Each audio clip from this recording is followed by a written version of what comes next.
Today's stories include a major feature of the PlayStation 6 has been reported, everybody's chiming in about Xbox Game Pass, and Wolfenstein's trilogy isn't finished according to MachineGames. Of all this and more, because this is Kinda Funny Games Daily.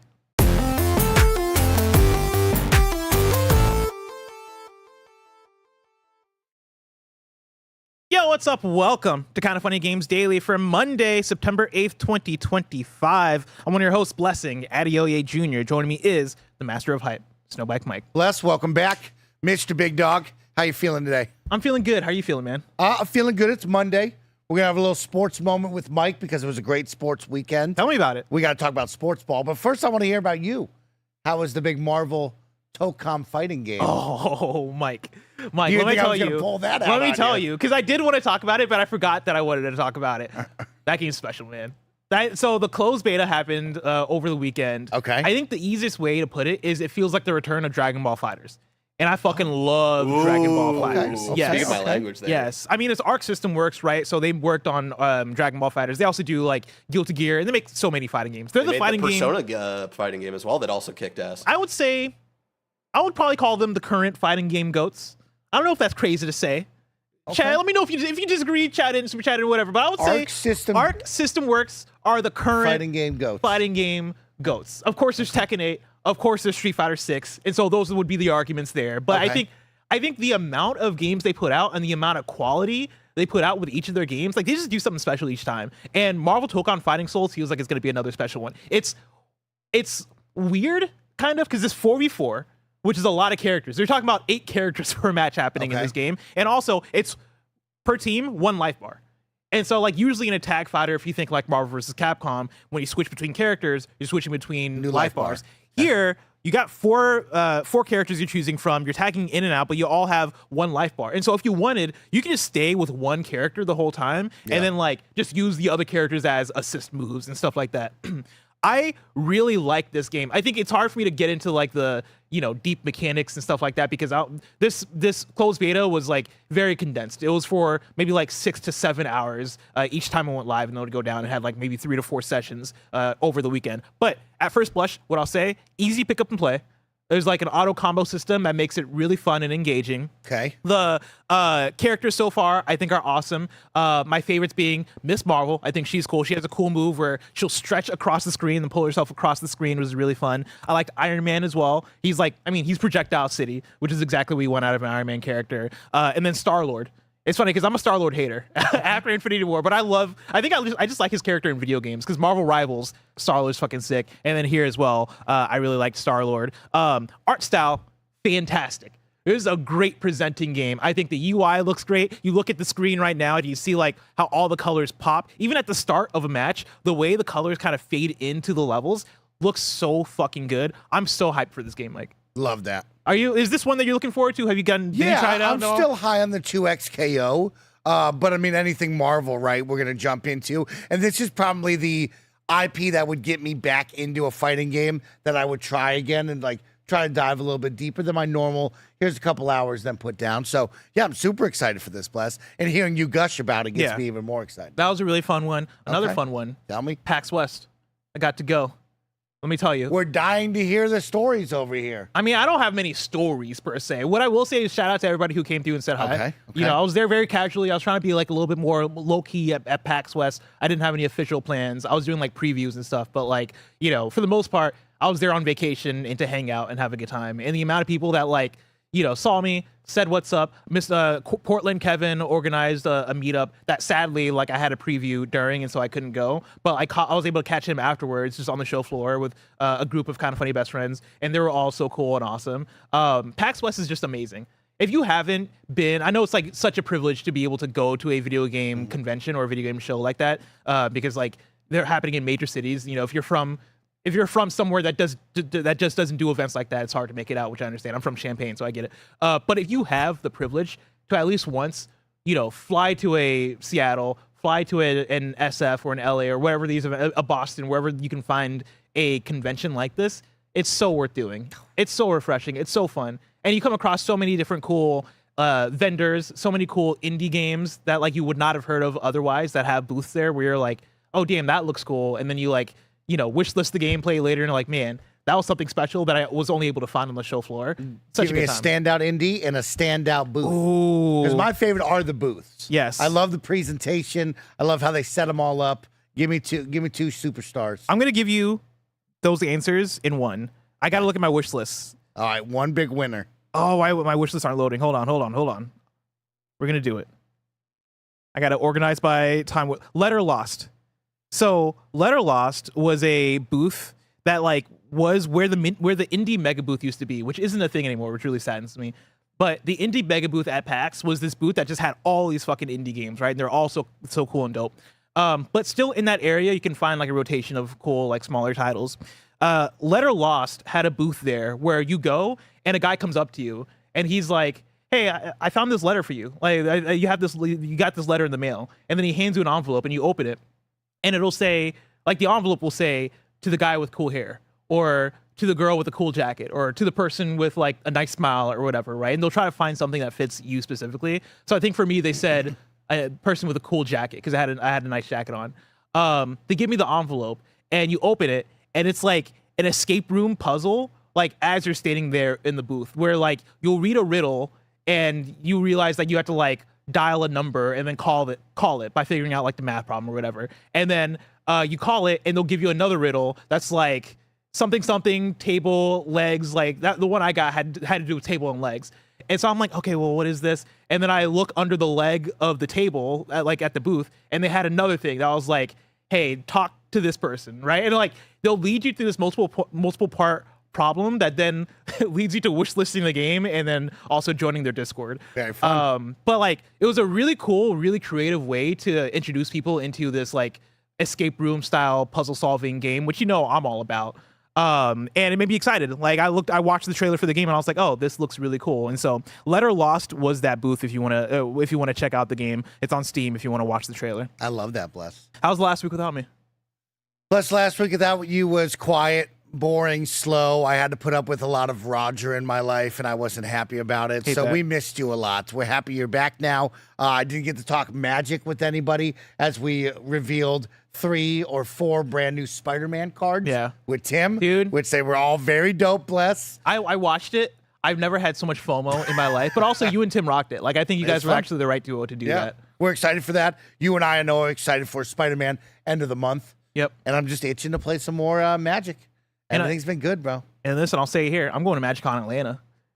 Like as they're launching the Spider-Man Magic set, I'll be at MagicCon Atlanta. And so if you're out there, say what's up. Go see Bless. I don't know if I'm going to do anything official yet, but like I will be there in a work capacity. And so I want to make something happen. That seems really I fun. love that, Bless. Well, quick little sports moment with Mike. Yes. We got to talk about it. Great weekend. Of course, weekend 1 of the NFL. Football is now officially back. Bless. Let's just run you down some of the highlights. Run me down. My CU Buffaloes get a big win against Delaware State. Bunch of nobodies, okay? But they played all 3 quarterbacks. That was kind of lit. Then we move to Mizzou versus Kansas. And all we wanted was Mizzou to win. Because why, Bless? Why is We're that? keeping eyes on Mizzou all season long to keep Greg engaged in college football. Exactly. They won big against Kansas, their rival. Massive W. Had to have it. Now, let's go over to the gridiron. NFL's back. The greatest Sunday night matchup of all time might have gone on last night. Ravens versus the Buffalo Bills in Buffalo. Final season of the big Ralph Stadium. They're going to say goodbye, moving to a new stadium next year. Wow. So the final season opener there, down by 14, end of the 4th quarter. You're thinking, it's over. Came back to win in stunning fashion. Hell yeah. It was the greatest, Bless. That's cool. It might have been one of the greatest football games of all time to watch. I saw people tweeting about it. I saw like it's fun being on I'm not on sports Twitter or sports Blue Sky by any means, but mutuals who I follow, who I won't even realize are that into sports, I'll see them tweeting. That's how I know there's some crazy shit happening. Some crazy shit happening. And then finally, big shout out back to now the hardwood. Big shout out to Carmelo Anthony Melo, getting retired into the Hall of Fame, giving a shout out to the Mile High City where he started. Denver took a chance on Melo. We love Melo throughout the years, and still mad that he went to go play for New York. Wow. But I love you, Melo. You're the best. Can I give you 3 more things from PAX / Lay it on Seattle? me. I want to hear them all. 1, played Riftbound again. Riftbound is the League of Legends card game that they're launching later in the year. I played against one of the developers. made a schedule. They were like, hey, come through, play it. I played against one of the developers. I won, and I'd earned a neat badge. I should have brought the badge in. I earned a little badge that said I beat a dev, which felt Pin cool. badge you put on a jacket. It's like a badge you put on a jacket. Okay. Yeah, that kind of cool. thing. Other thing, they had a Red Bull creator lounge. I don't know if you follow like, video game creators that go to PAX or whatever, you probably would have seen them post from there. Red Bull collabed with Peak, the video game, Perfect collab. to have a creator lounge at PAX where you would go in if you're like media or creator or whatever, and you would like order Red Bull cocktails, non-alcoholic. And let me tell you, that shit was a blast. They had photo ops too with like Peak stuff. It was a fun time. And then lastly, shout out to my sister. I went to Seattle to visit her because she just had a baby. And so like it was really like a vacation situation of being like, yo, let me visit family, let me hang out for the week. And yeah, it was very lovely seeing my sister and her new baby. So shout out. I know she doesn't watch, but I just want to shout her out anyway. Shout out. Enough about that, Mike. Let's talk about today's stories, because this is Kind of Funny Games Daily. Each and every week that we run you through the nerdy news you need to know about live on YouTube, Twitch, and on podcast services around the globe. If you love what we do, support us with the Kind of Funny membership on Patreon, YouTube, and now on Spotify and Apple Podcasts to get all of our shows ad-free, watch us record them live, and get a daily exclusive show. For a chance to be a part of the show, some of your thoughts and opinions as YouTube Super Chats as we go. Housekeeping for you. We're an 11-person business all about live talk shows. So today, after KFGD, you're going to get Gamescast, which is our Hollow Knight Silksong review so far. Dang. Because that's a big old game. Big old game. We tried to get Andy to beat it in one weekend. I was convinced he beat it until I talked to Barrett this morning. He was like, dude, no, he beat Act 1. I'm like, damn. That game's big. The big old game. It's real big. And then after Gamescast is the Conjuring Last Rites in review. And then the stream is some of that Rainbow Six Siege. Is that correct? Nick Scarpino's back. It's time for Nick to get on the sticks and play Rainbow Six Siege with us. You can come in anytime you want. I'll put it on the station. You might see me on that Okay, screen. big dog will be there. I want to come through for that. And then if you're a Kind of Funny member, today's Gregway's 21 minutes about how you are looking at the future of PC, Xbox, and PlayStation handhelds all wrong. Thank you to our Patreon producers, Carl Jacobs, Omega Buster, and Delaney the Psalm Twining. Today we're brought to you by Shady Rays and Factor, but we'll tell you about that later. For now, let's begin with what is, and forever will be, the Roper Report. It's time for some news. We have 6 stories today. Baker's Dozen! Starting with our number 1. It's a report. The PlayStation 6 will go modular with optional disk drive. This is Darren Bothus at GameSpot. The PlayStation 5 turns 5 years old in November, and talk about the yet-to-be-announced PS6 has begun picking up lately. One idea that the proposed successor console could reportedly adopt from the current PlayStation hardware generation is a detachable disk drive. According to Insider Gaming, having a detachable disk drive will allow Sony to reduce production and shipping costs of the PS6. This is also seen as a way to protect the company during uncertain times, likely a reference to ongoing turbulence in the market brought on by US President Donald Trump's tariffs. Essentially, this will allow consumers to choose between either a PS6 with a disk drive, a more traditional option, or a cheaper digital model that they can later upgrade with the add-on. In comparison, the PS5 console first launched with either a built-in disk drive or an all-digital model, and people who bought the more affordable console had no option for upgrading at the time with an add-on accessory. This changed when the slimmer PS5 console revision was introduced, and last year's launch of the PS5 Pro did not include a disk drive at all, although one can still be attached to it. Several years into the current console generation, hardware has only gotten more expensive over time. In Europe, the PS5 Digital Edition has reportedly been hit with shrinkflation as the internal SSD is being reduced from 1 terabyte to 825 gigs.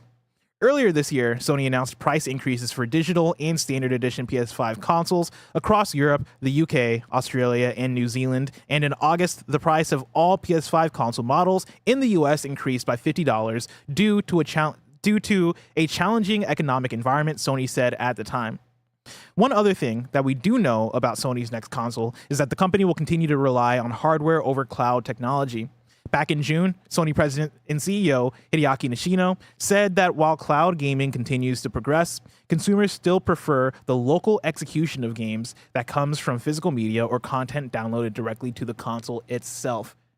Mike, what do you feel, or what do you think about this disk drive situation? Yeah, Bless, this is a fun conversation to have here in 2025 and beyond, because there is a clear divide of people who still hold on to the disk drive and want to be able to put in physical media. And then there's those who have moved on and are just doing straight up digital. I, as someone who is doing digital only, really like this option. I agree with this option of, hey, give me the option to buy the external hard drive if I need to and be able to have the disc player there if I want to. If not, I would prefer cheaper route. I don't want to pay for something I'm not going to use. And so it's a fun one because our audience in particular really holds on to that physical media and is all about being able to have that and not going the full digital route yet. Of course, we talk about that with licensing and true ownership if you really have it or not. But right now, when I read all that, I love that there's an option for both, right? Hey, there's the idea of in uncertain times, we want to be able to give you the cheapest option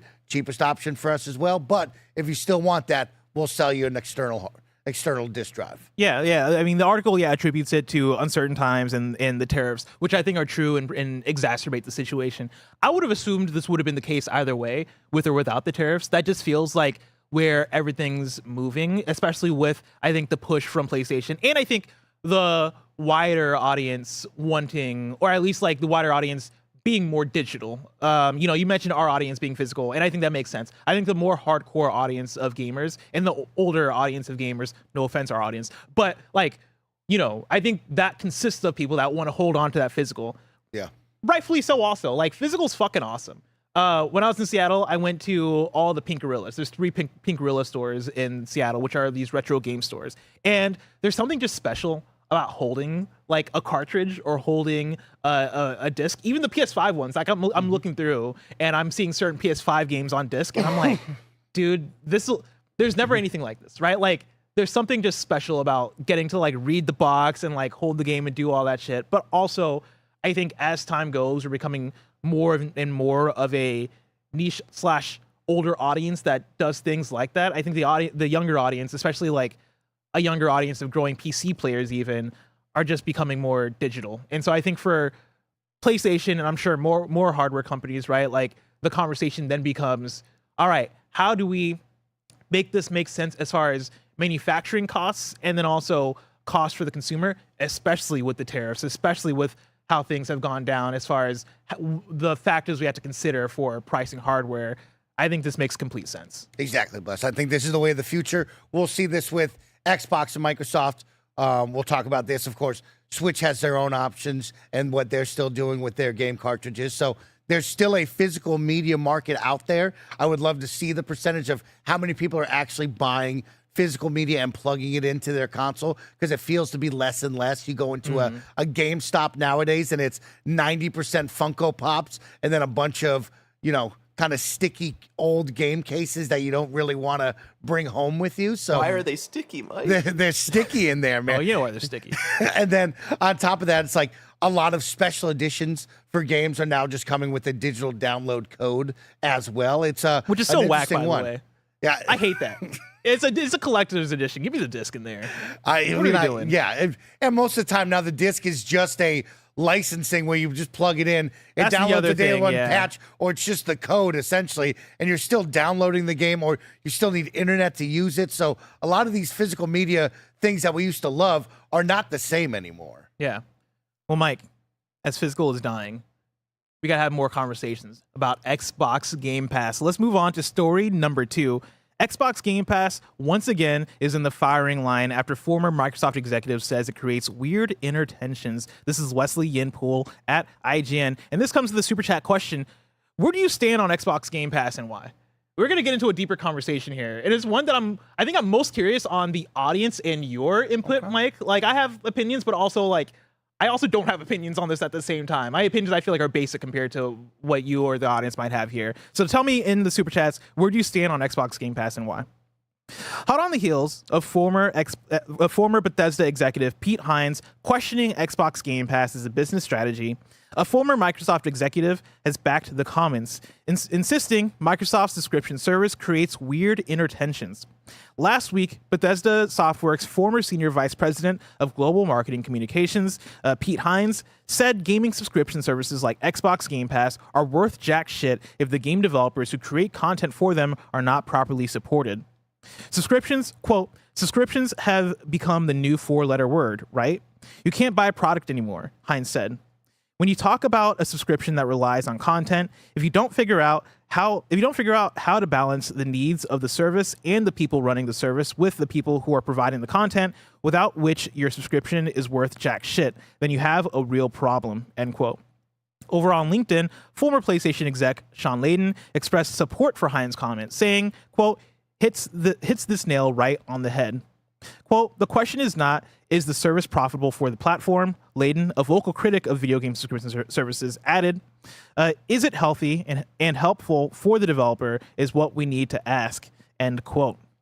Layden's comment prompted a comment from former Xbox Game Studios VP Shannon Loftus, and this is spotted by Tweaktown, who provided some insight that benefits from coming from a former Microsoft employee. Loftus, who retired from Microsoft in 2022 after 29 years at the company, served as a manager on several Xbox projects, including Fable, Viva Pinata, Banjo-Kazooie, and Age of Empires. Quote, as a longtime first-party Xbox developer, I can attest that Pete is correct, Loftus said. While Game Pass can claim a few victories with games that otherwise would have sunk beneath the waves, Human Fall Flat, for example, the majority of game adoption on Game Pass comes at the expense of retail revenue, unless the game is engineered from the ground up for post-release monetization. I could, and may someday, write pages on the weird inner tensions this creates, end quote. The suggestion Game Pass comes at the expense of retail revenue is a long-standing criticism of the subscription service, one Microsoft was forced to admit in 2023.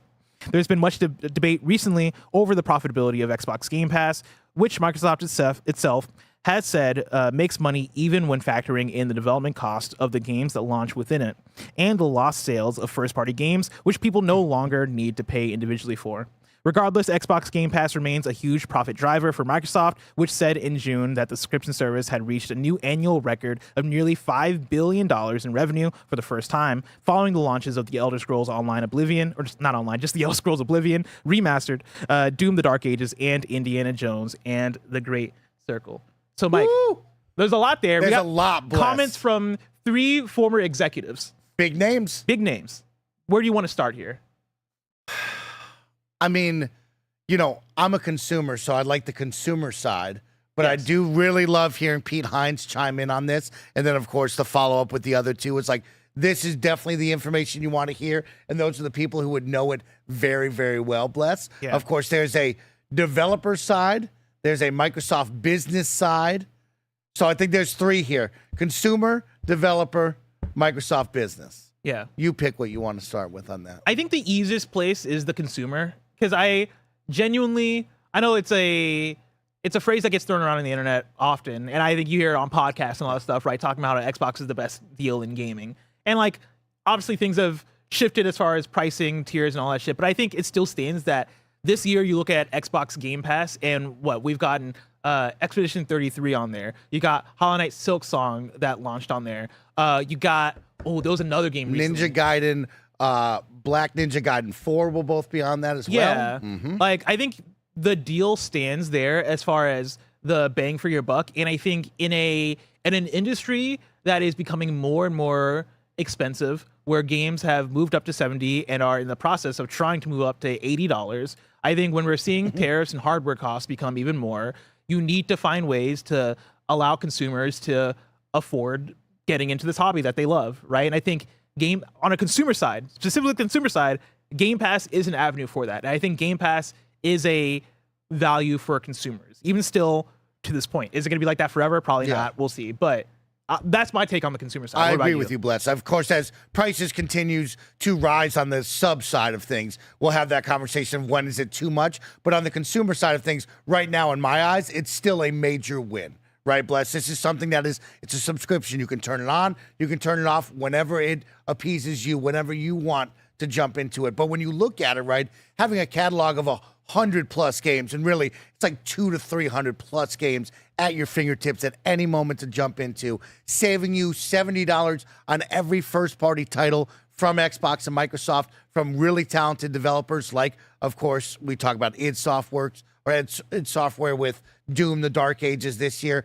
It's like, yeah, that's saving me a ton of money when I could be spending $70 a pop on all of these titles. I get to jump into first-party Xbox games with no thought. The partnership side of things, I absolutely love. I continue to beat the drum of the EA Play partnership, where you get 10 hours of free play on every EA title that's released, right? So that means if you don't want to spend $70 on Madden, you can play your 10 hours, have your fill, and never go back. NCAA or college football, NHL, all the list goes on, and even more EA titles, right? And so the Riot partnership, where you get all the League of Legends champions for free, you get all the agents for free when you play Valorant as well. There's just so much that gets bundled into the subscription service on the consumer side that is not hard to love, right? Yeah. The idea of the Netflix of video games, where I can sit on the couch and scroll for hours and look at games and go, I would never play that, I'd maybe play that, I'd never play that, and have the option of like, I'm stuck in a hole because I can't stop looking at games, or having the moment of I'm clicking on games that I probably never play and jump right in. Having my friends be able to play these multiplayer games that we know you're probably going to spend 1 to 3 nights with and never go back to, save me the $20 to $60 any day of the week on those, right? Yeah. Like, that is the major wins here on the consumer side, that it's hard to be like, it's hard to listen and be like, the consumer side is bad, because it seems like a major win. For a couple years ago, I bought my nephew an Xbox One S for Christmas, and then like the next Christmas, I traveled down to hang out with them, right? And like they had played games that I wouldn't even think, right? Like, you know, this kid is playing, well,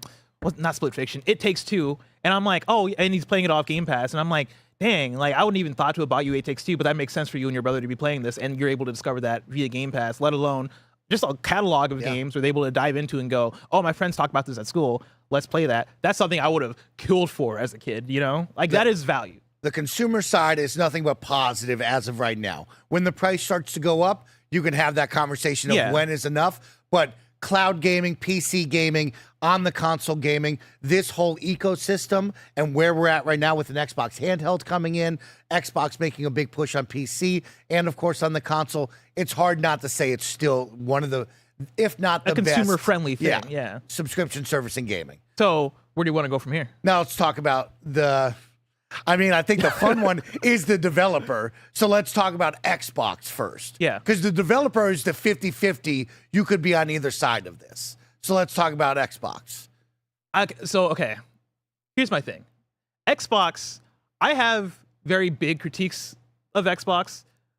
Game Pass isn't one of them, right? Like, if I'm thinking about 2 major critiques, one of my critiques is more so about Microsoft as a company, like not really Xbox. It's more so like how they veered so heavily into AI, which I get. Like, I don't want to act like AI inherently is a bad thing on the technology side, because I don't think it is, right? But like, I think there are things involving generative AI, and like how there are things about like the BDS list and stuff like that, where it's like, okay, there are things that are fucking bad about how Microsoft is operating, and I think some of that stuff affects Xbox on the side of like that, then raining down on the other thing that I take as a big critique, which is how they have managed some of their publishing partnerships to the point where I'm looking at them like, why would I believe you when you announce a partnership with Kojima to put out a game, right? Like, I think that stuff is more of where I take issue with. On the Xbox side of Game Pass, though, like, I look at that and I'm like, well, that seems like it makes sense to me. As far as why this is the strategy, as far as why Game Pass is the strategy. Microsoft, the $1 trillion company, Xbox being the gaming division of this. It seems like Game Pass is the win of it all, right? We're talking about a console and team that was in 3rd place, needed something to buck what was going on in that and change their trajectory. And this was one of those small pillars that they can say that was a win. That started to get us in the good graces of gamers. That started to get more people on our side. Now, is it millions upon millions like maybe we all hoped it would be, and it really changed it? No, of course not. But it had a strong consumer base of from what, 2016? When did this start, Bear? I'm sure 2016, 2017. You saw nothing but small wins on the Xbox as a whole side of saying, hey, more gamers are coming in. They always love to tout, hey, instead of saying sales numbers, now we can say, hey, 3 million players jumped into Grounded and tried this on weekend one. 30 million players played this over the course of its lifespan, right? And that gets you in the news. It gets you having a nice little positive news cycle. I don't see anything on the Xbox side and Microsoft side that is a major negative from Game Pass because it is a $1 trillion company that can do all this stuff, right? Yes. Now we get to the developers. There's the good and the bad. Yes, I think that's when you where gotta things get real. weird. Yes. Oh, yeah. Oh my God. Yeah. Nick Scarpino has things to say about Xbox Game Pass. I missed you. Oh, he's dapping up Mike. He's just here to dap up Mike. We missed you, Oh, big you were dog. we were out of town at the same time. I forgot you were gone. Oh shit. Oh shit, yeah. I was like, why isn't Blessing Yeah. making a bigger deal of this? Oh shit, Nick is back, everybody. He's back, bro. We missed him. Nick, I'm gonna play Rainbow Six Siege with y'all later. Hell yeah. It's gonna be a good time. You're my dude. All right, Hell the yeah. developers is really what gets the good and the bad. And the part of Pete Hines' quote that I lock in on is where he says, where is it? He says, it's worth jack shit if the game developers who create content for them are not properly supported. And I think the not properly supported part is the important thing, because there's no lever you can pull on the business side of things, on the financial side of things. That's going to be this lever is the objectively good lever. Hey, any game launching on Game Pass is going to be successful, or going to be, is going to do what it needs to do. I think as a game, you have to look at what your aim is, what your audience is, what your, even your launch strategy on other platforms or your marketing strategy is on other platforms, and look at all of it as an amalgamation. How much is Microsoft/Xbox, paying you to have your game on Game Pass? Is that going to serve your game well? I don't think I'm on a double side thing, right? Where I think part of it has to be on the developer to know and understand what game they're making, and if Game Pass is going to serve their game well. And then of course Microsoft needs to help usher them through that, right? I think you need a team that has the experience, which I'm sure they have. I would assume they have, right? A team that has the experience, then talk to developers and be like, hey, is this a good deal for you? Yeah. Does Game Pass suit your game?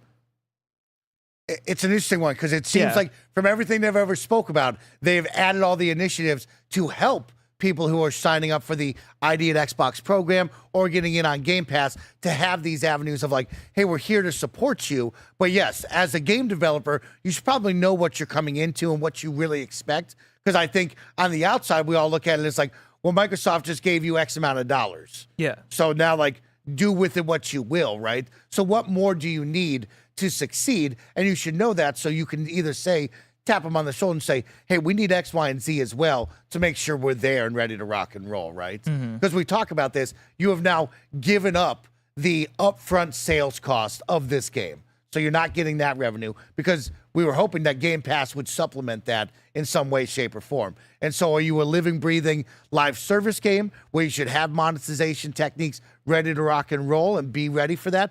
Or is it, hey, this game is a one and done. We're going to put this out, and hopefully the money from Microsoft has paid and, got us ready for a sequel, or Nintendo Switch, PlayStation will have that upfront cost where that can pay for the sequel. This got us through development X, Y, and Z. Yeah. I want to bring in some super chats because a lot of people are writing in with their opinions. David N writes in and says, isn't Game Pass only a short-term consumer win, though, if it starts to fundamentally change how games are made and potentially change the DNA of acclaimed studios we love? That's an interesting one. I mean, are they changing the way that games are made? Right?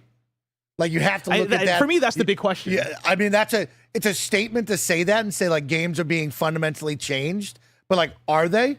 Doom: The Dark Ages just came out, a single-player first-person shooter that had no glitz and glamour of a multiplayer or anything different about it. It was just a straight-up, here's a 10 to 12-hour campaign. You play it and enjoy. Yeah. I would want examples because I think the examples I think of where Xbox has fallen short, which let me tell you, I can list them. I don't look at Game Pass as being the issue. I look at Xbox and management as being the issue, if I'm being frank, right? When I look at Tango Gameworks and them shuttering and then coming back under a different company, I don't look at that game launching on Game Pass as the issue, unless there are reports out there that like really lay out like, oh, hey, no, this is where things went wrong. I more so look at acquisition and just how Xbox as a company and their management has fucking failed that studio, and how a lot of their publishing initiatives for like these third party things, whether we're talking about John Romero's game or if we're talking about I guess just the list of games that have fallen through. I look at that more as a management thing. I look at Redfall as more of a management thing. I don't see these as Game Pass failures, more so just Xbox failures. Yeah, it's an interesting one. You bring up that, right? Of like Tango Gameworks, a team known for its horror games, right? Mm-hmm. We don't know what happened behind the scenes, but was it because of Xbox's funding and being purchased that they were able to have enough funding, time, resources to make Hi-Fi Rush, right? Would this be a team that would have just been stuck on the cycle of fighting for anything they could get off of just the evil within, right? Like, are we able to get Hi-Fi Rush without this Xbox purchase? We don't know unless we do the research and ask the teams, right? But you would hope that they were able to help them. Now, afterwards, right, a major fumble there. Now, I mean, we're talking about a great game, a great team. I don't know why you wouldn't keep that. Redfall, we've seen plenty of games come and be absolutely disastrous and bad, right? And yeah.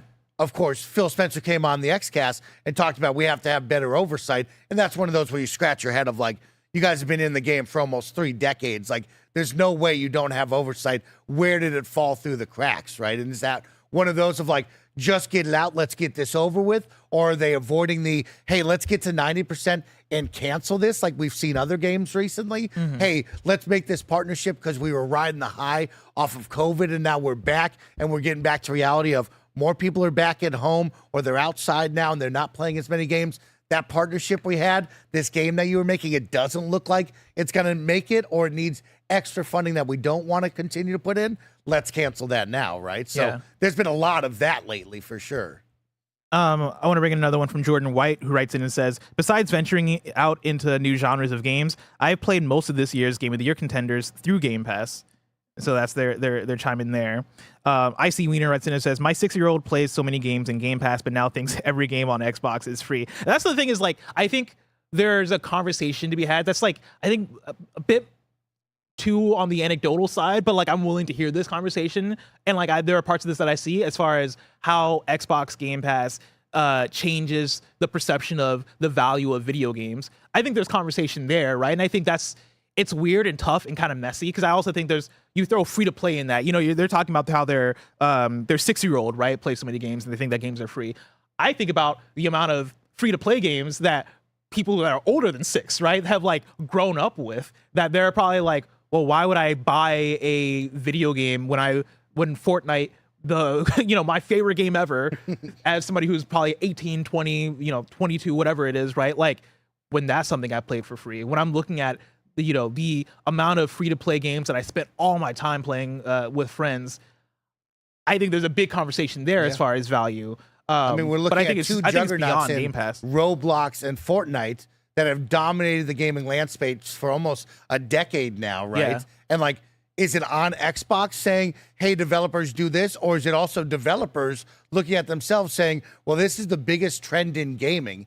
This is what the Gen Alpha is growing up with. Yes. And they're becoming older now as they turn into teenagers and young adults, right? Should we be going after that audience, right? We see Pete come out for $4 and does gangbusters, right? So, yeah, there's a new way of thinking and looking at video games for sure from all aspects here. Yes.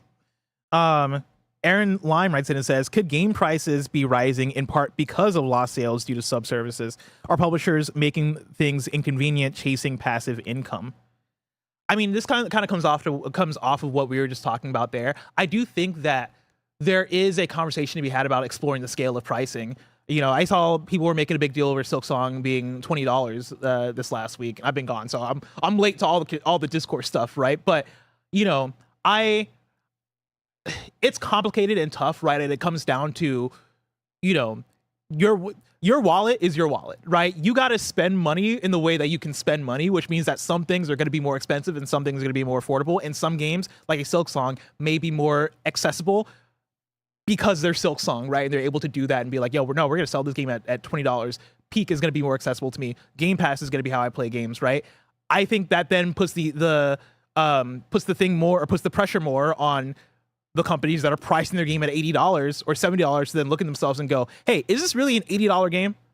Is Outer Worlds 2 really an $80 video game? Or do we need to lower the price of this a little bit? Hey, is Mario Kart's not a great example because they stood on that $80 and listen, turns out they'll get them sales either way. So Mario Kart might be the example of like, hey, you can launch this at $80. You're gonna piss people off, but you can do it.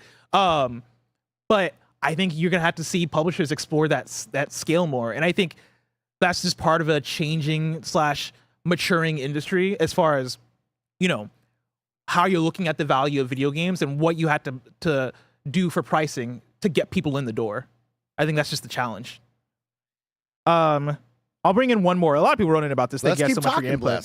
DeVinster writes in and says, I love Game Pass. I treat it the same way as Movie Pass years ago before they went out of business. Outside of a discussion point, I never understood consumers being mad about Game Pass. Barrett, I'll let you pop up for a second. I'm not familiar with Movie Pass. Is that a thing that Movie Pass was, I believe, A-list before it was called A-list, and it was like, that was like the thing we were obsessed with back in like 2019. But that like quickly kind of fell off of a cliff just because of how unsustainable that business model is. Sorry, I was gonna put my camera on, but I froze. So, yeah. There was another super chat I want to try to find as well that talked about the just like the sustainability of it. And I think, you know, Game Pass is a unique thing where it's, you know, under Xbox, it's under Microsoft. So it has kind of this foundation that it can kind of settle on and take time to kind of figure out if that model works or not. Whereas like, I forget if Movie Pass was, if that was like owned by like a larger like a company or whatever, but that was definitely one that felt like too good to be true. Who was it who wrote in? Tavin wrote in and says, it feels like Game Pass benefits the mid-range level of game the most. And in an era where the mid-range doesn't really exist anymore, it's crippling to the AAA model. Things like Expedition 33 being the best mid-range example. And I think that's, you know, a lot of people in chat are saying like, well, Game Pass is obviously successful because indie devs go with Game Pass and all that stuff. And I think, yes, for smaller teams who would like a guaranteed, like, we're going to make this amount of money because we sign with Game Pass, like, that is good for them. But in terms of, like, the long-term structure of Game Pass, specifically Game Pass Plus, how big Xbox has ballooned in the last few years is what I specifically worry about, of can it be successful enough to actually offset, you know, whatever people aren't paying full price for all of these games that are under Activision and Bethesda and Xbox and all this stuff, because we continue to see teams shut down, games canceled, and that is my particular worry when it comes to Game Pass now, just because I think, like, maybe it is a solid foundation, maybe it is a solid business model. I think the weight that it is now under, especially in the last few years, is a little concerning. And that I do agree with. I think when we talk about like the different aspects of the consumers, the developers, and Xbox, I think you can make the case that like each of those are positive things. For me, it's the forecast of Xbox Game Pass 5 years from now, 10 years from now. Is it sustainable? What does Xbox / Microsoft as a corporation that is functioning around Game Pass, what does that look like long term? I am so worried about that. I think that comes back to just how Xbox has been functioning in the last, I mean, I could say decade, right? But I think seeing accelerated since the acquisition of Activision Blizzard, where, yeah, it does feel like they're having to tighten up a lot because of Call of Duty, because you have to like, there's the scrutiny from the Microsoft side, right? But then also, yeah, I think there's so many financials that go into that you have to look at and be like, is Game Pass, like, is this sustainable for us? I don't know. Like, I know they say yes, I just don't know how. Now, the interesting one would be, is it gotten stronger, though? Right? With the acquisition of Activision Blizzard King and Call of Duty now on your side, right? And that game already having the monetization back end being so strong and being a juggernaut, right? What is the Xbox audience? As we always have all these conversations about game sales, it's like, we don't even worry about the Xbox numbers because it's so small, right? Is that audience so small that it doesn't matter giving them that on Game Pass because you know they're going to spend X, Y, and Z on of course, in-games cosmetics. But now on the flip side, having the full price still out there with Switch and PlayStation still being one of the best-selling games of the year each and every year, right? Does that slow down? It's only gotten stronger with that, in my mind. World of Warcraft now being underneath your banner, right? You're trimming the fat of, like, we've seen plenty of teams and, of course, developers and publishers do this of, hey, I have X, Y, and Z. I know that the pillars are this, this, and that. The other ones aren't really big money generators, and I either keep them for the boutique game experience, that mid-tier Game Pass complement, or, hey, you're not really in this now in 2025. That's when they're going to cut you. What makes you feel like it's stronger? I think Call of Duty is instantly stronger. I think World of Warcraft makes it stronger, right? Like, thinking about Bethesda and those titles from their mainline groups are making it stronger, a better complement for you to want to stay subscribed to the service, right? We have a Fable coming out next year. You have a Halo, a Gears, right? These are all major complements. And now the idea of, hey, this is going on to our mainstay that will hopefully have you next year going, should I be buying an Xbox? Should I be playing on PC and just subscribing? Because now over on PlayStation, they're selling all these games at full price that they haven't been doing. So you would think that's going to be adding in the revenue over there to maybe cover the Xbox side of things, or start to finally entice gamers of like, hey, these games that you like over here, maybe you jump ship, which we know very difficult. PlayStation has incredible titles, has the solid hardware. Gamers aren't doing that, but it's only been one generation, right? Let's go down 1-2 more generations and see if that starts to turn, because that's clearly what they're betting on, right? Of like, eventually people will either turn or they'll just keep paying full price, and hopefully that's covering the margins that they want. But there's no way you can look at Xbox when they started Game Pass to now and not think that they're stronger because of those acquisitions. See, for me, I look around and I and maybe it's how you define stronger, right? Because I look around this year and last year, and I look at the layoffs and I look at the studio closures, and my reaction is like, no, it doesn't feel stronger. Like, I look at the cancellations and I'm like, no, shit seems like it's falling apart. And like, maybe this is just the turbulence you get through so you can get to the other side, and now you're flourishing. But as of right now, like as of 2025, no, you can't say it's weaker in 2016. That was built off the back of Sea of Thieves, Gears of War, and Halo and Forza. I think there's a difference between a weak vision, which is what it was in 2016, and an absolute ballooning of how much you own. And I think there's a distinct difference between those two things and the worries that second one has. Well, I think now we're seeing them start to cut the things that they have purchased that were added into all of that. Get out of like, here's the things I wanted on this entree, right? I didn't want the green beans, so see a Tango game works. Oh, I didn't want the mashed potatoes, just got to go. I'm here for the steak, and that's Call of Duty. That is the Bethesda mainstays here. Yeah, and I guess like, if the conversation is a Game Pass conversation, then I think I do agree as far as like, yeah, no, this year for Game Pass has been I don't know if I can say the strongest, but it's been a very fucking strong year for Past Game 5 Pass. years has been their strongest. Yeah. Right, when you look at it, partnerships, first-party titles. Yeah, I think Game Pass is growing and getting stronger. It's the Xbox ecosystem, specifically like the studios and the games where I'm like, you know, I'm just seeing a lot of cancellations, and I'm seeing a lot of things that makes me go, why would I trust this corporation to give me the Fable that I want when you just canceled the Perfect Dark game that you've been telling me about for forever now, that you showed me trailers for, right? Like, why do I have the trust they're going to give me the Kojima game when you just canceled multiple other like third-party IP stuff that you were publishing, right? Like, I think those are the things that I worry about, but also, yeah, like I think if you're talking about the Game Pass output, it's been good. It's been fantastic. Well, we can't trust any corporation. Honestly. We have to trust the developers, the hardworking men and women out there. Yeah, but the corporations are keeping the developers from doing it. But like Playground has a great proven track record of delivering on Forza Horizon and Forza titles. We're hoping that they can deliver a Fable game, right? And it's like PlayStation is the exact same way. They're canceling games, canceling studios. It's the same way. It's like all these corporations are doing that. It's fun when we have this Game Pass conversation, right? And how great it seems to be. But like PlayStation's still dominant. PlayStation still has the games that gamers want and still seems to be doing the traditional route and doesn't need to do anything else. It's still winning. Yeah. And like, that's the wild thing to say. So we can have a 40-minute conversation about how great Game Pass is, and none of that matters because we still want to be on PlayStation and play their games. On I'll bring in. We got to move on, but I'll bring in a couple more super chats because a lot of y'all are writing in.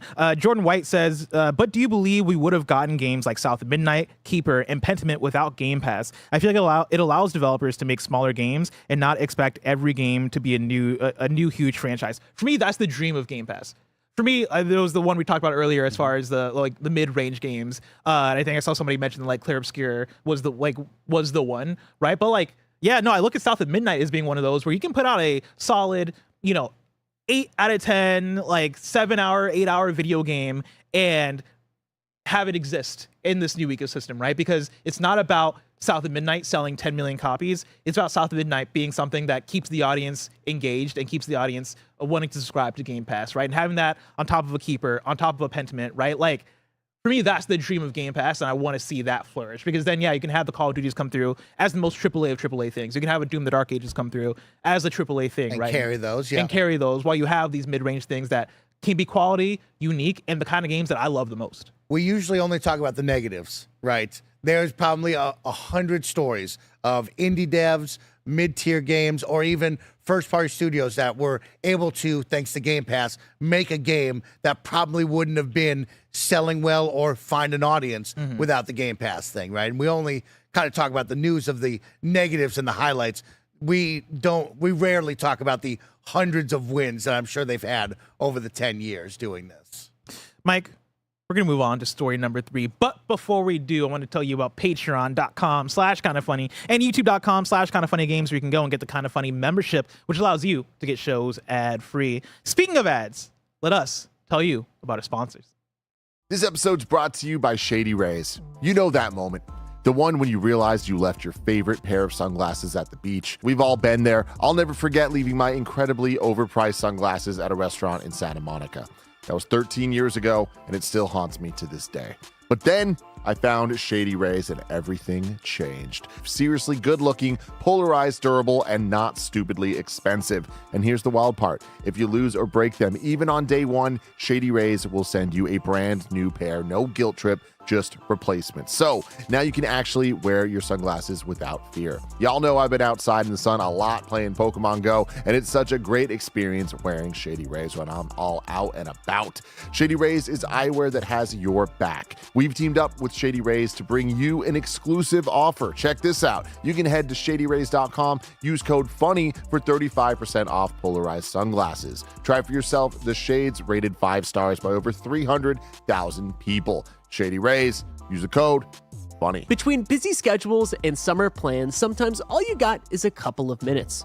Factor helps so many of us here at Kinda Funny eat smarter with tasty, chef-prepped meals that are dietitian-approved and delivered right to my door. And now, with more than 65 weekly meals made for how we live and what I like to eat, we've got even more ways to fit in a real meal wherever the day takes us. On many occasions, Factor has completely saved Greg and Jen when they needed it most. Choose from a wider selection of weekly meal options, including premium seafood choices like salmon and shrimp at no extra cost. Eat smart at factormeals.com/kindafunny50 off and use code kindafunny50 off to get 50% off your first box, plus free breakfast for 1 year.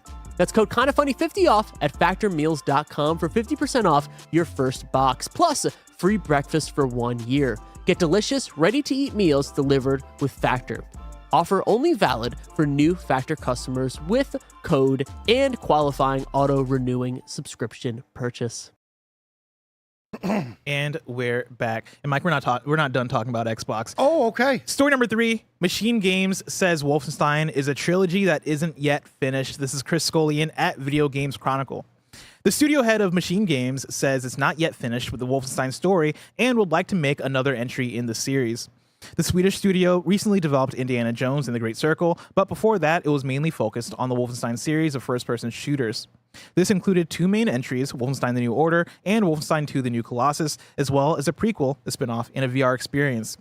However, in the latest installment of a no-clip documentary series about the history of MachineGames, co-founder and studio head Jerk Gustafsson, there we go, said the studio always planned a main trilogy of games, meaning a third title remains undeveloped. Quote, I'm tired today, I apologize.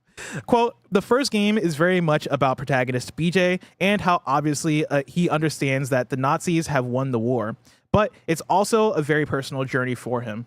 But at the same time, he meets Anya. He starts to see that there are other things at play as well, not only fighting Nazis. And then moving into New Colossus, then we move into a wider group of people around you, being part of the resistance, something bigger and something also like a family to you. But at the same time, you're also preparing to start maybe your own family. I think this is important to say because we have always seen this as a trilogy. So that journey for BJ, even during those first weeks at id Software, when we mapped out New Order, we still had the plan for at least that character. What will happen in the second one? What will happen in the third one? I think that's important to say because at least I hope that we're not done with Wolfenstein yet. We have a story to tell. End quote. How does that make you feel, Mike? It feels great. Of Yeah. course, first shout out to No Clip and Danny O'Dwyer and his team over there. Great stuff going on over there. 2 parts of the videos out now. It's a 3-parter. Yep. Go watch it. It's been a ton of fun. Also, we love No Clip. I mean, No Clip, that shit they do rocks. great work. Yeah, so go watch that stuff. Now, on the Wolfenstein side, of course, if you watched XCast, me and Barrett would scream from the top of our lungs how much we wanted Wolfenstein over Indie, right? No, But- Mike. Tell me. They made you scream from the rooftops. What?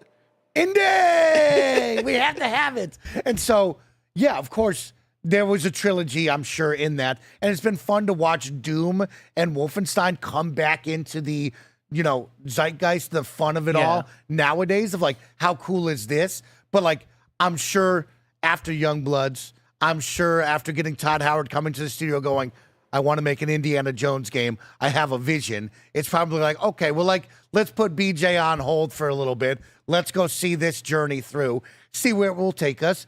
You never know. Indie seems to have gotten positive reception. It seems to have done well thanks to Game Pass. I'm sure we'll probably get an Indie too, because you usually don't mess around when you have these kind of IP licensing opportunities of like, if you have a big name, you probably go chase that for the time being until it's time to say, hey, you know what?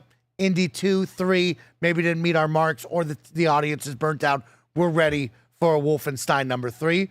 Or, hey, this is so popular, we can spin up a second team. Let's go do this. But on the Wolfenstein side, if you're like me and Barrett, of course you want more Wolfenstein. Put me in We there, would too. love I it. love Yeah, fucking you love Wolfenstein. Wolfenstein as well. Put Blessing Yeah. in there. Wolfenstein 2 is like you one of the want- best- You want number 3 with us. That's like one of the best FPS campaigns. Did I you think, ride in the for last Youngbloods decade. then? No. I played Youngbloods. Okay, And I good. fucking hated Youngbloods.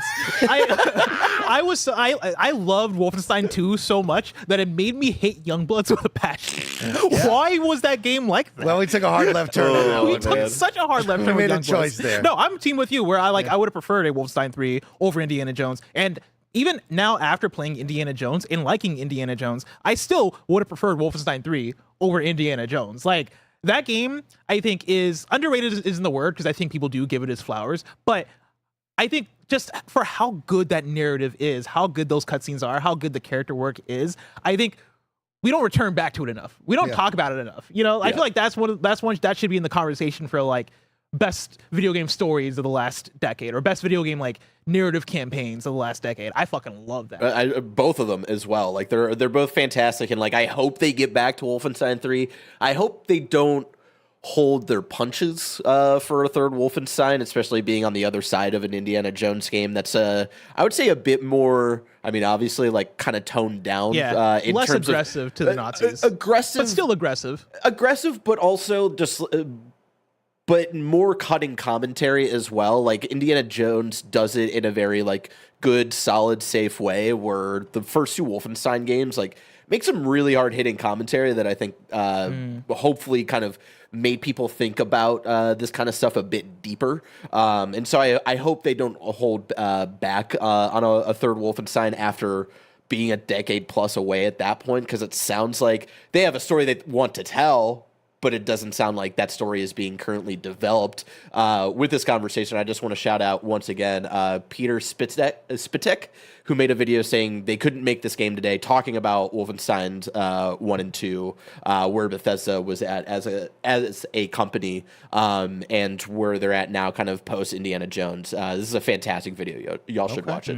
It's a great kind of breakdown of this. So you're in the boardroom. Yeah. We just wrapped up Indiana Jones. We're on DLC. We're moving towards that. Are you raising your hand saying, hey, let's go back to BJ now? Yes. Or are you riding the high of Indiana Jones? I mean, if I'm in the boardroom, Yeah. I'm out there for my own self-interest. So I'm saying, fuck Indiana Jones 2.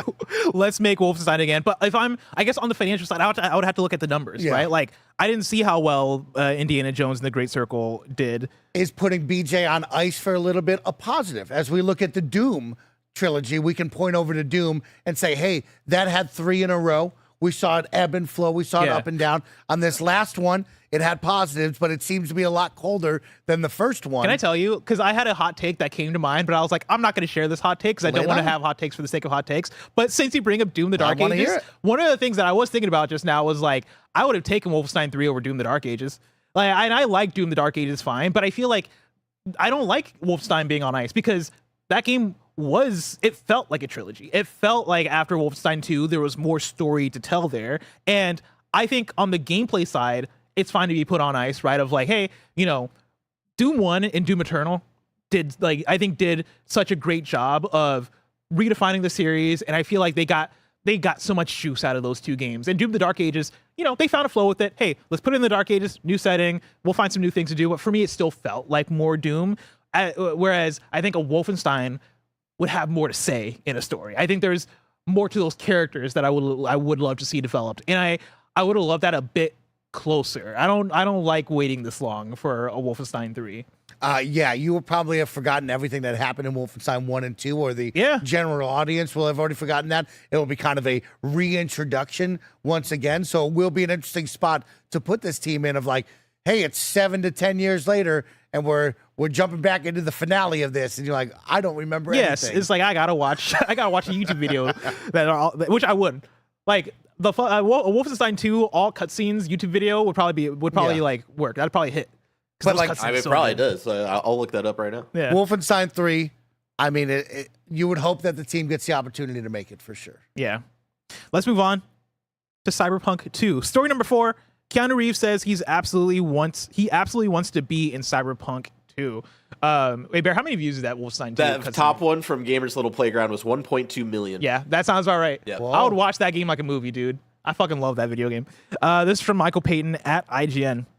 Details surrounding Cyberpunk 2 are scarce, but fans of Cyberpunk 2077 can rest assured that the game's biggest star is down to return if given the opportunity. Speaking with IGN while promoting his upcoming movie, Good Fortune, Keanu Reeves said that he wants to be part of the sequel to CD Projekt Red's 2020 game. Quote, absolutely, I'd love to play Johnny Silverhand again, Reeves said when asked if he'd be interested in revisiting his legendary rockstar terrorist character in Cyberpunk 2. While many players believe Cyberpunk 2077 provided a suitable ending for Johnny and V's story, depending on which ending of the game CD Projekt makes canon for Cyberpunk 2, the door may be left open for Reeves' return. Could Johnny return in cameo form, perhaps, having downloaded himself into someone or something else? Canon ending dependent. Could V end up becoming Johnny Silverhand in mind and body for Cyberpunk 2, or perhaps it would be better to let Johnny and V rest and go for a fresh start with the sequel. Mike, did you play through Cyberpunk? No. Oh man, sorry, that's a One good ass day. game. Yeah. Did you try Cyberpunk? Uh-huh. Okay, you just fell off. You Yeah. weren't feeling it. Yeah, and just, the open world fatigue of it all. That's fair. I fucking love Sometimes it's hard Cyberpunk. for me. Yeah. I don't really feel either way with this. I love Keanu Reeves' character. Yeah. I love Johnny Silverhand in Cyberpunk.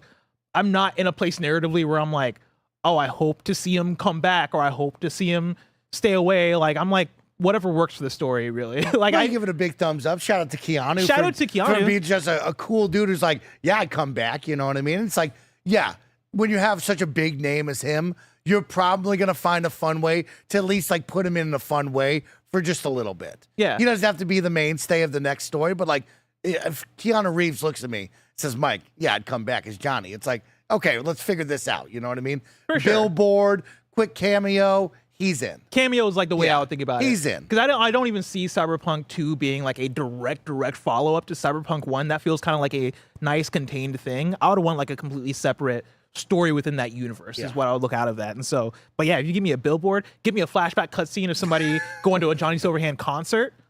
Come on, He's man. in. He's in. Mike, we talked a lot about some big old news stories. some gigantic news stories, some huge stories today. Some fun news stories with you. But if I wanted something smaller, say the tiniest news I needed to know about, where would I go? Bless, I take you to our last story, the We News channel, where we cover all the small news items you need to know about. Story number 5/6 is We News. Story number 5 originally was going to be big news, but it's getting demoted because we got deep into that Xbox conversation, which I appreciate. It was a really good It's conversation. a very fun conversation. It'd be great to have the whole panel, and maybe a you and Greg 1-on-2 with Pete Hines would be great. I'd love to hear Pete Hines talk a little bit more. Get a 3-on-2. We'd want one of you. Let's do 3-on-2. Let's do 4-on-1. Get you and Paris on there. You know what I mean? But it would be fun as we see more and more kind of go or, move on to the next thing. It would be fun to like kind of peel back the curtain and talk about that and see, very interesting conversation here. Love to see where Pete would go with a conversation with us, how deep we could go. Story number 5 that I'm turning into Wii News. Switch modder who ignored warnings from Nintendo and attempted to defend himself without a lawyer ultimately must pay $2 million for enabling piracy. If you want to read the full story. That's a wild story. Tom Phillips at IGN wrote it up for you, but yeah. A dude was like, nah, man, I'm standing my ground without a lawyer against Nintendo. And now he has to pay $2 million. And so you hate to see it. More Wii News for you. PC gaming show Tokyo Direct is set for September 28th. And Moon Mystery is coming to PS5, Xbox Series on September 18th. And that is it for Wii News. I'm going to take one more glance at Super Chats. This comes off of what you just said, Mike. Volk Dasher says, would love Kind of Funny getting Pete Hines on to discuss his recent Game Pass and Xbox views. I'm sure we would love that too. Pete Hines, if you're watching, come hang out with us, please. Love that one. Janky023 says, just got back home from Puerto Rico from my vacation week in Toronto, or to Puerto Rico. Miss you guys last week, and I'm very excited to see you guys live again. Welcome back home, Janky. And then we got a lot more of just Game Pass conversations. Aaron Limeright said, it says, how will Game Pass get stronger if they keep canceling their Perfect Darks, etc.? Yeah, but like Perfect Dark.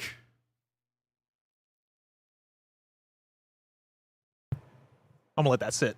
Yeah, I'm gonna let you sit. I'm gonna let with that one. It's like, nerd. That's what you got against Perfect Dark. Perfect Dark wasn't going to be massive. It's an IP that's 25 years old. You don't even remember the first Perfect Dark. You didn't play Perfect Dark 0. It wasn't going to be a win.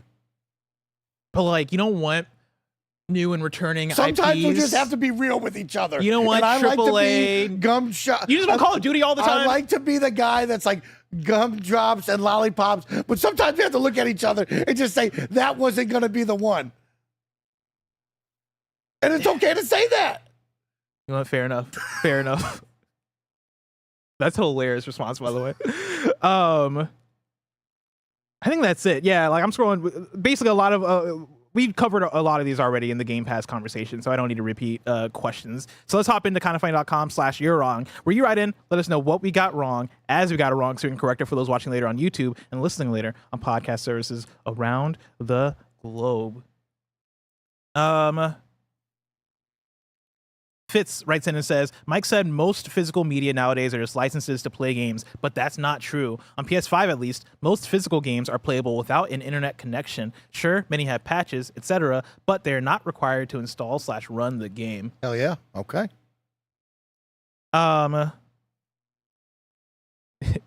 Dakin, I'll look into that for you. Thank you. This week's schedule. This week's schedule, packed, big dog. A lot of cool things. 2 in reviews this week. Yeah. And I hear this in review this afternoon will change your life. Yeah, Greg's been Greg talking about. Miller says that this in review, he's going to do something that will change your life forever. And then that's it. I think this one I'm looking at is more of an opinion, it seems like. Mike, that's been a very successful episode of KFGD with you. Thank you so much for hanging out with me. Having a good Thanks, conversation. Yeah, I feel like man. me and you were the right people for this one. Oh, you know, We had it good was back and supposed to be forth. Tim, but like, yeah, Tim would have been better for the physical stuff because he still holds on to discs. Oh, I'm sure. But like I'm most of so this conversation past about that. Xbox Game Pass, so I love having you here because, like, yeah, usually if it's me and Greg, people will complain, but I feel like me and you have a good We had dichotomy. a good conversation. It was great. Good conversation. Of course, this has been Kind of Funny Games Daily. Each and every weekday, we run you through the nerdy news and need to know about live on YouTube, Twitch, and on podcast services around the globe. If you love what we do, support us with the Kind of Funny membership on Patreon or YouTube to get all of our shows ad-free, watch us record them live, and get a daily exclusive show. Enjoy the Gamescast next and the stream after and everything happening today. But until next time, game daily.